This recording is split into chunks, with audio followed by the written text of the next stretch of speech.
Business Today is brought to you by... We start with a yes. But when life takes unexpected turns, you can still say yes to more.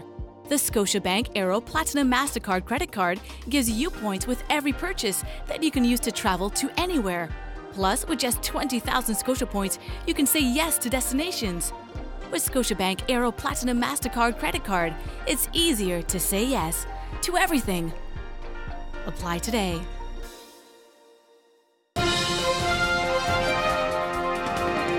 This is Business Today. I'm Marlon Madden. Former Governor of the Central Bank of Barbados, Dr. DeLisle Worrell, believes the outlook for the ailing economy is dire. However, he believes even at this late stage, an alternative future is attainable. But, said Worrell, firm, decisive and urgent action is needed to turn the economy around and set the country on the road to economic prosperity. In his January 2018 newsletter, The Outlook for the Barbados Economy, Worrell recalled the dismal situation facing the country. With foreign reserves plunging to $549 million at the end of September last year, or just 8.6 weeks of import, Worrell said this was coupled with the over $100 million in foreign debt and interest payments that was due in the final quarter of last year. This low level of reserves undermines investor confidence. It is the first roadblock on the path to economic prosperity. A second roadblock is the inefficiency of government bureaucracy. Barbados boasts health and educational services that are in the top tier among countries in the Americas. Security of person and property are adequately maintained. However, tax administration, treasury management, road maintenance, licensing, legal services, and other administrative services have become very inefficient. The future prosperity of the Barbadian economy is assured once the twin roadblocks are cleared. Government's expenditures must be reduced to what taxes will support once the NSRL and foreign exchange fees are removed. That will entail a separation fund for public servants. He also pointed out that the contentious National Social Responsibility Levy, or NSRL, had fallen short of expectation and was driving the economy back into a recession. Worrell is adamant that in order to reverse the worrying trend, public sector reform is necessary over 3 years. This, he said, would include job cuts of about 1,500 per year, with separation packages being funded by financial support from international financial institutions. He is also advocating a cut in subsidies to state-owned enterprises of 10% per year for 3 years, as well as a divestment of carefully selected public assets. The future prosperity of the Barbadian economy is assured once the twin roadblocks are cleared. Government's expenditures must be reduced to what taxes will support once the NSRL and foreign exchange fees are removed.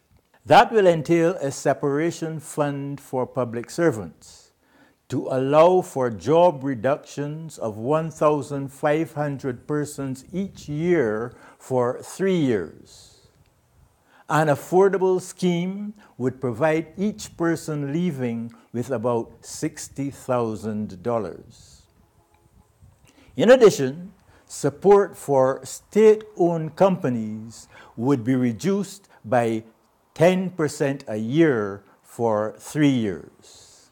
Government should seek the support of the IMF and other international financial institutions to fund the separation package and to oversee a comprehensive program of public sector reform.